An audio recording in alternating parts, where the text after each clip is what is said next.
Ongi etorri Urretxuko udaletxeko atari honetara. Gaurkoan, aurkezpen handirik behar ez duen jende bat daukete nire bi albotara.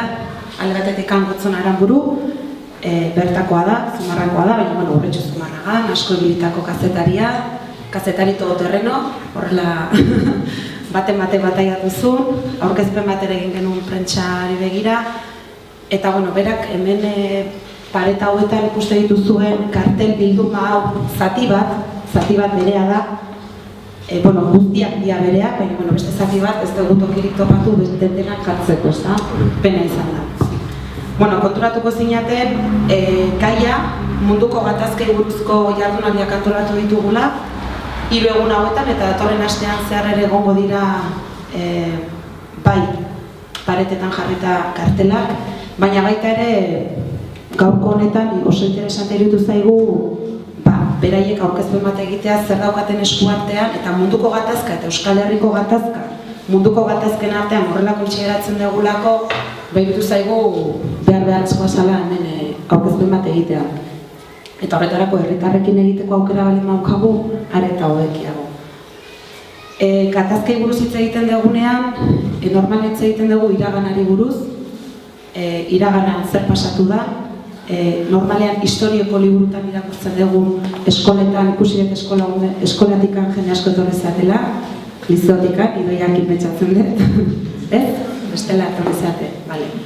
Ikasten da historiaren zati bat, baina beste zati handi bat ikasi behar izaten dugu kalean, egunkarietan, eta gaurkoan aukeraukiko dugu gainera ikusteko argazki bidez eta kartel bidez. Eta horri ditzen zaio fotoperiodismoa. Normalean, relato ez ofizialak ikusteko eta hausnartzeko aukera ematen digun kazetaritza tipologia bada. Oso jende gutxik egiten duna, normalean bezalako kazetaritza daukagulako, eta nahi izan diogu horri toki bat egitea udaletxe honetan, Urretxun bertan. Gatazka zergatikan, iruditzen zaigulako gatazkak oraindik bizirik jarraitzen duela, Euskal Herrian bizirik jarraitzen duen gatazka bat daukagu, beste formato batetan dituko diogu, baina gatazka existitzen da, ez oso urrutikoa eta gertukoa ere bai, kartel hauek begiratuta, kontuatuko zate asko, 2012ko kartela ditugula, eta hor, garbi ikusten da gatazkaren zati bat. Bestalde batetik, hori Gotzonek berak baita esplikatuko dugu. Nik Sarreatxoa baina ez detiko, Andoni Berriotxoa, Lugaki, azkeneko 2010 geroztik, munduan zehar dabiena argazki kamara hartuta, gatazka non, harik eta argazkirik esanguratsuenak topatzen, munduko prentsa internazionaleko toki askotan bere argazkiak sarituak izan dira, eta horren inguruan, uste oso importante izango dela, interesantea berak esplikatzea, zergatikan juten da gatazka leku hauetara, Siriara edo Palestina, Palestina hondetzea, Egipton, Sahara okupatuan, Iraken, Libia, horri inguru guzti horretan, eta berak gehiago kontatuko dugu. Eta oso interesante izango da, guretzako oso zaila izaten da ulertzeko gatazka horiek, urrutikoa diren gatazka horiek. Prentxan irakurrita beti modu batetara ikusten ditugulako, baina hemen aukerokiko dugu zuzenean Andoni galdetzeko. Gaur, tutxiak eta zeak beresteko, eta notikan etortzen dira kontu guzti hauek. Eta nik berei pasatuko dietitza. Bihar eukiko dugu, ziklari jarraipena emateko bihar Ander Guillenea eukiko dugu gurekin. Ander Guilleneak baita ere bera donostiarra da, eta berak egin ditu baita ere prestatu digu material bat gatazka buruzkoa, baina baita ere argazki erabili du, eta argazki oso esanguratsuekin egingo duna da taldeak antolatu ditugu goizetikan, ostia goizetikan, eskoletatik bera zuzena esplikatuko dulako gatazkaren beste ikuspegi bat.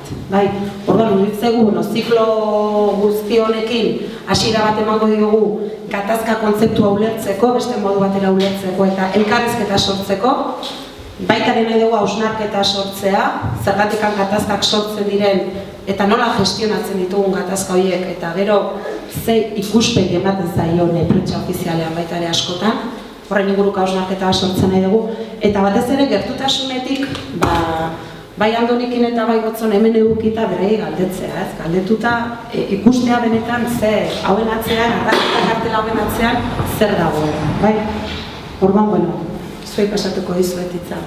Eskerrik asko etortzeagatik. Gero tarte bat edukiko dugu galderak egiteko eta... Oian edakela ezabarri bat, eta dena esplikatzen du, hainundu esplikatzen du, horrekoak atzen da, ze esan gutxi daukala, osea, hasi bartzak, bideoa jarri eta oskar. Ibartzen da esan dako laburtu eta zeu asko okerra bat gaina. Bueno, nik azteko esan barri gana da, ziklotan benetan importanteak Andoni eta Ander direla, bai, gaztaria bekia, bueno, kilometro asko egin dituzte, kilometro esan sentido metaforiko baten, toki eskotan egon dira, gauza asko ikusi dituzte, oso ondo kontatu dituzte, oianak esan ez du gauza bat, hanbeste gauza artean gauza bat pastu zain, eta da, adibidez, Andonik sari importanteak irabazi ditula dagoeneko, eta sarian importantzia da, neurtzen dutela lanaren kalitatea lan on askoren artean, eta horien artean, Kris Jorroz eta beak gotu espiritu ditu, sari batzuk irabazitu, eta Anderreke rekorri handia dauka, gauza asko erakutsi ditu eta oso ondo erakutsi ditu. Nerea oso beste maila batekoa da, azteko ez da nire lana izan da bakarrik, gauza hauek biltzea, kartela biltzea, ez da, duela marrat urtea seguntzen, kartela biltzen, da guzti izan zen, Lazkaon ezautuko zuen, artxibo importante dago, Beneditinen artxibo dago, han dago transizio garetik gaurdaneko materiala, direla panfletoak, aldizkariak eta kartelak. Han daude 35.000 kartel, da Euskal Herriko bildumaik handiena, zeu asko Estatu Espainiarreko handiena eta Europako onenetako bat. Nik ikusi nuen zertzen bilduma hori eta bertan animatu ninduten, zatitza hasten zuen liburun kartela biltzen, da hemen denon dakigun bezala kartela etengabe sortzen dago zaba da, Euskal Herria horretan berezik aberatsa da, zeu asko ez dago Europan toki bat beste kartel sortzen dena kartel politikoa, soziala, kulturala, kirol mundukoa. Ni horietako kartelak biltzen jo naiz eta lagun asko ditut Euskal Herria osoan, eta horiek kartelak batzen dizkiate, bi herrietan bai, eta esan dezaket, bai ezkerra abertzaleak, bai PSOEk, bai batzok egin kartelak batzen dizkiate, bai izquierda unidakoa, jendeak ulertzen duelako kartelak, gaur egun igual mezu politiko zuzena dute, denporarekin bihurtzen dira nolabait ondare kultura deitzea, asko izango da baina, nolabait guri historiaren isla badirela kartelak, ez da, eguste dute era grafiko baten herri honetan gertatzen dira gauza asko, eta herritetik kanpore bai, ez da, kartelak eginak esan bezala Euskal Herrikoa dira, baina badaude eta kartelak Irlandako iparraldekoak, Irlandako iparraldean eta gizue gatazka gogorra bizi zen dutela, eta hemen baino hobeto eta batez ere azkarrago konpondu dara dirudi, hemen goz baita bukatu, eta Saharan eraztoa daude, Palestina zer esanik ez, Palestinan ebai, Ego Amerikan ebai, eta hemen 51 kartel daude, eta nola baita hori guztien laburpen txiki bat, eta nik uste badala bere interesak, eta behar bada. Denpoan pasoarekin gauzak hartzen dira, hasten dira pixu hartzen da beste interes bat hartzen, eta batez ere oso gazteak zaren ontzat izango da behar bada guretzako baino deskubrimentu gehiago arlo batean. Eta nik hortik aurrera zaten gutxi daukat eta utziko diot jefeari, Andoni. Ni bain kanpon bizi naiz eta pixka bat pentsatzen nahi nintzen nola justo toki honetara, toki honetan apuntatu nintzen orain dela 12 bat urte, 13 izango dieia seitun kurtso batera, hemen argazkilaritza kurtso bat egin zon Gorka Salmeronek, eta guatzen naiz izan ziatela, kulturetxea junitzen apuntatzeko izan ziaten ez, miren momentu honetan da, udaletxea junen momentu honetako, hasi que harrapatzen badezu, gaina momentu honetan nago, eta da, zehose esan beharra daukatena. Nire Andereño izan dien 3 pertsona. Eta hemen jarrita, argi hortik sartzen da, eta 3 pertsona horiek argizuta da ere. Batek betaurrekok eta dena jarritu, da Linete, Itaskun eta Blanka da ere. Eta zehose da hola, orduan, hori esan beharra neuken argazkileari nahi, eta beti argin bila edo argin eta askoten ikusi noko nauze horrela enkuadratzen nahi naiz. Eta, bueno, behin esan da ilusio egite ditela, erakutsiko dut lehenbizi 8-10 minutuko multimedia bat egin dut. Multimedia, bideoak eta argazkiek erabili ditut. Alepoko argazkik die, argazki batzuk, famatuk egin dien argazki batzuk ez ditut jarri nahi izan, beste batzuk ezin ditut jarri, agentzia batenak dielako, eta edo esplikatuko dezeatikan ezin deten argazki hori jarri. Soinu ere bertakoa da, soinue Balint Hungariar lagun batek eman zizkidan soinua grabatzea eta bideoa grabatzea juntzan Alepora.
batzuk enkarguk jasotzen ditut, ez dakit nungo egunkarik nahi dola, ez dakit zetokitara jun, bideon edo argazki batzuk ateratzea.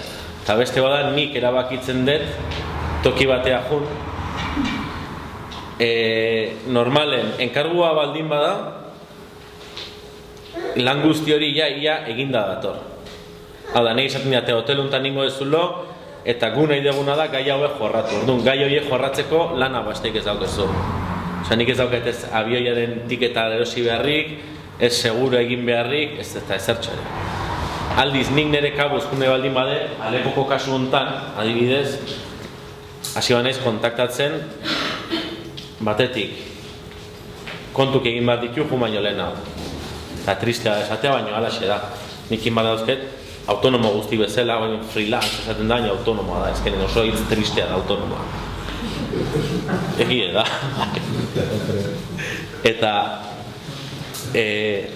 asierre baiezko esaten da baita. Kontuk egin behar esaten ditut. Hau da, hegazkina zema balio diten, zema kostatuko don, bertan lo egitek zenbat balio don, bertako traduktore batek, itzultzaile batek zema balio don, eta argazkia ze preziotan da. Orduan, hori balantza baten jartzen dut. Eta esaten dut, bueno, lan egin barko ditut 8 edo 10 egun agentzia honentzako, nik nire lana egin nahi baldin badut. Ja, empate, guk empate deitzen dira horre bai. Bueno, pentsatzazue. Hori alde ekonomikotik. Alepora jutea, zan, Turkish Airlineseko biletea joan da etorri, 700 euro. Nik joaneko bakarrik hartu non. 900 da piko ordaindu non. Gero, frontera pasatzea, hau da, Turkiatik Kilis deitzen da hiri batetik, Alepora joatea, 40-45 minutu, 150 euro baliozon. Claro, erosi hartu behar dezu, konfiantzazko gidari bat, eta esango dizuna ez, hemendik ezintzea jun, hemendik jun behar geha, hemendik bidea ondo dakina. Bazeren horrelako autobus txikiola furgoneta horietakok, baina kausa kapazazien behai beti ruta berdin eramaten zuen, eta bai, azkenen $4 edo $5 zien, baina zu sartu zea toki batea inungo bisadori gabe eta ilegalki sartu zea. Eta claro, hartu ezu bide bat, esatezu, nik ezakit hor beste bide hortan zein aukituko eten, orduan, ordaindu barra dauzkezu, $150. Gero, lo egiteko bakarrik, ordaindu barra dauzkezu beste $100. Ez du esan nahi, jana izango dezunik. Gero, internet erabiltzeko egunen 10 minutu $20 die. Eta oso motel, 10 minutu horietan ematen ez dizuna, akabo. Argazkik ez dezu bialtzen. Orduan, egunen $200 gastatzen dituzu. Askotan ordaindu beharra daukezu, zonalde batea juteko, zeren zure gidariak ez daki zona hori nola dabilen, edo zein dagoen pareta horren atzean, orduan horrek ere ordaindu beharretzare. $200 gastatzen dituzu egunen, biletea eta kontatu gabe, $200 han egotek. Egunen, sortea baldin baneuken, $350 irabazten ditu. Horrezen nahi du, $350, ken, 150, hori apunta, garrantzitsu edat, $150. Eurotara kanbio eginda, 110 euro die. Orduan, lehenbizi alde ekonomikoa, esatezu, konpentsatzen dit, zenbat demora pasatu behar detor, errentable irtetzeko, zeini saldu behar diot, zeini ez. Gero, pixka bat, historiarean bertakoa, jakin behar dezu, ezin dezuzu parakaidista modun badare ala ere, ni Birmaniara horrela junitzen, tetzitzan bate gustado. Zer, irakurri, no es mejor plantarse allí, o la mitifikazio hori, no, plantarse allí y ver lo que hay y abres el corazón y todas esas cosas hippies, ¿no? No funciona. Eta, bueno, pixka bat, saiatzen naiz bertako literatura irakurtzen. Politika liburu baino gehiago literatura irakurtzen da. Usatzen zain literatura irakurtzea. Bertan, eta bertako batek bertako jendeari buruz idatzi dena. Askotan politikari buruz baino politika liburu horiek baino askoz ere informazio gehiago ematen dizue, ohiturak. Politikak eskontatuko dizu, ez dakizen bagarren urtean, Al-Assaden aitak egintzon, firmatu zon, Boris Yeltsinen oinordeko kontatu bizkiztu gauza guzti horiek. Baina bertan nola mugitu behar dezun eta horrela literaturak askoz ere gehiago esango dizu. Orduan, kalkulo ekonomiko horiek egin, informazioa lortu, eta gero ja, lanen hasi. Bertara jun, eta baino bio gauza horiek oso garrantzitsu dira. Oso garrantzitsu. Hori, zu informazio asko eduki dezakezu, eta bertara juten baldin bazea kalkulo horiek egin gabe, te has la gran hostia. Tristea da, ja ez da... Lehenago, zakit daukeu errezola bat, Vietnameko gerra, narea jun, eta ez pelikula kontatu digutena, eta ez, oso gauza hotza dago atzen. Pentsatu behar dezu, zen bagastu, pero gainea, zatezu, bueno, nik hau irabaziko dut, hau gastatu ondoren, baina gero badakit, agentzik, tardatuko dola, 2 edo 3 hilabete nahi ordaintzen. Ni bueltatzen nahi zen momentutik 2 edo 3 hilabete baitetako badauket nahikoa diru. Eta normalen da, ez. Tordun hor dare guraso faktorea da. Hala ere, zuk argazki bat ondo atera ezkero, argazki oina ondo jartzen duzu, iristen da momentu bat non agentzia handiek edo zein periodikori argazki berdina salduko diote Gara edo La Razoni, edo Interekonomiari. Eta gero beraiek aldatzen dute argazki oina. Agentzia handi horiek ez dute kliente hori galdu nahi, ez diote esango, argazki oina aldatu duzu. Zen kapazai esateko, Aperiz badiot hartzen, France Pressi hartuko diot. France Pressi ez badiot hartzen, Reutersi hartuko diot. Reutersi ez badiot hartzen, Getty Imatzi hartuko diot. Orduan, zu konstiente izan martzea area jun eta ez dezula mundua soluzionatuko. Hau da, baina egin dezakezu, lan duin bat egin dezakezu. Esan behitu, nik ez nago ados eta nik esan nien ez negoela ados, nire argazkioinak aldatu zienen. Eta fijatu aldin batzea esan, 8 egun egin behar ditut lan hauekin, empate egiteko eta nik nire lana egin dezadan. Eta zu behintzat zure esparru edo zure kanalak bilatzen dituzu informazio, zu garrantzitsua den informazio hori argitaratu alizateko.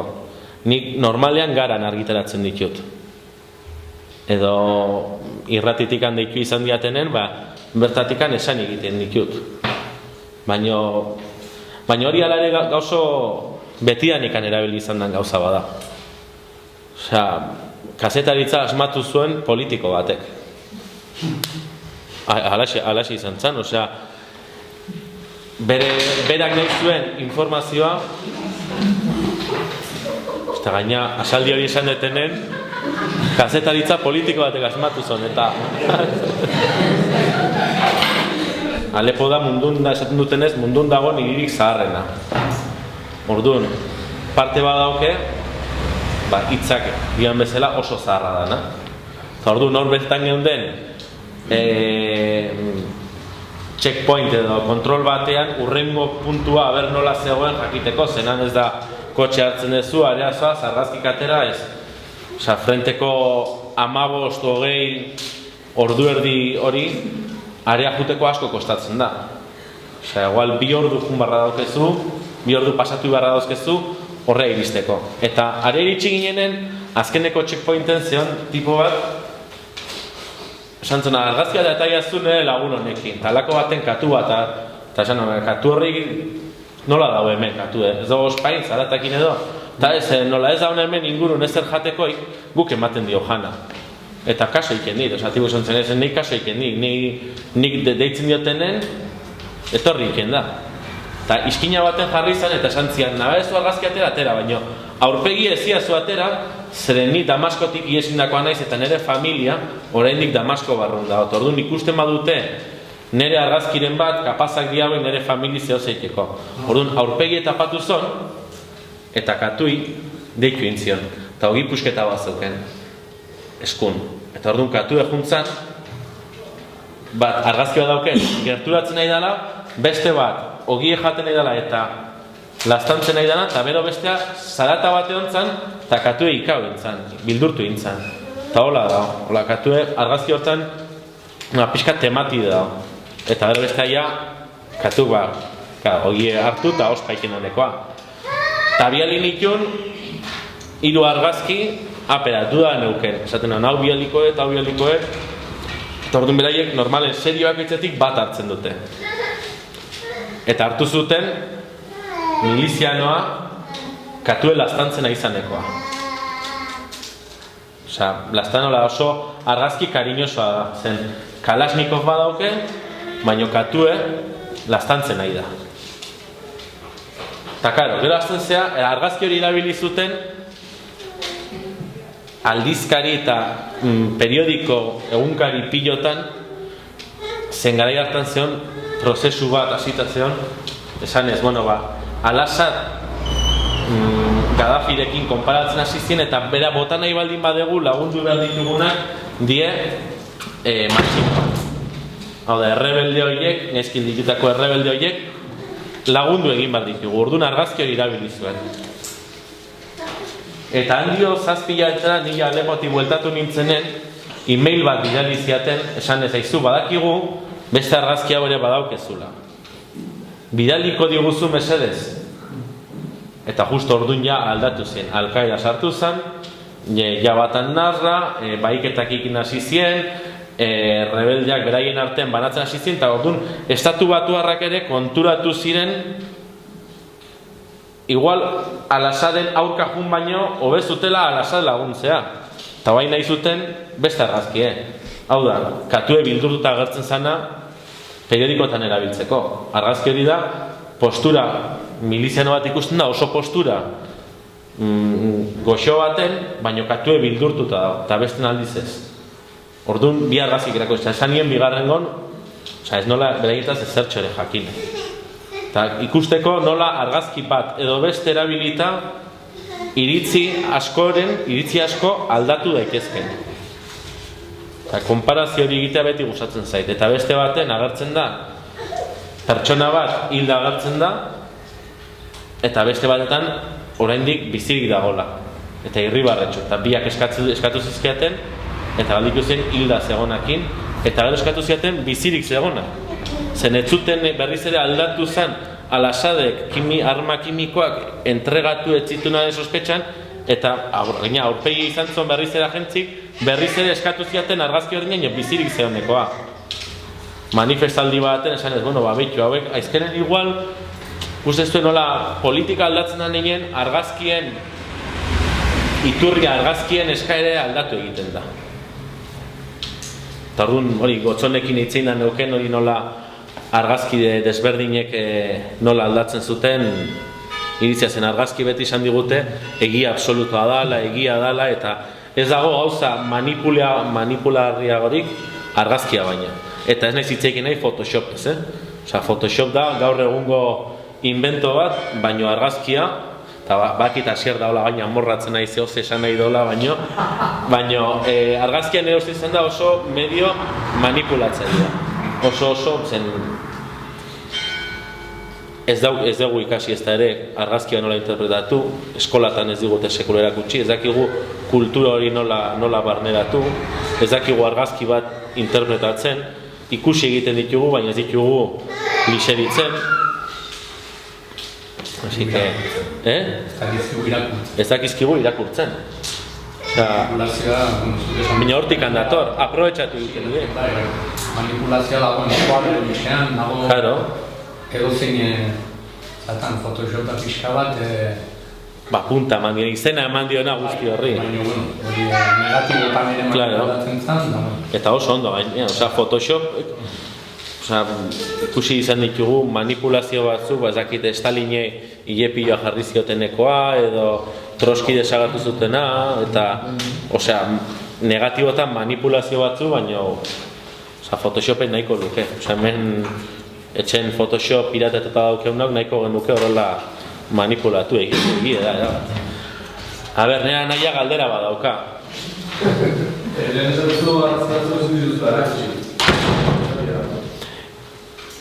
Violento egidielako.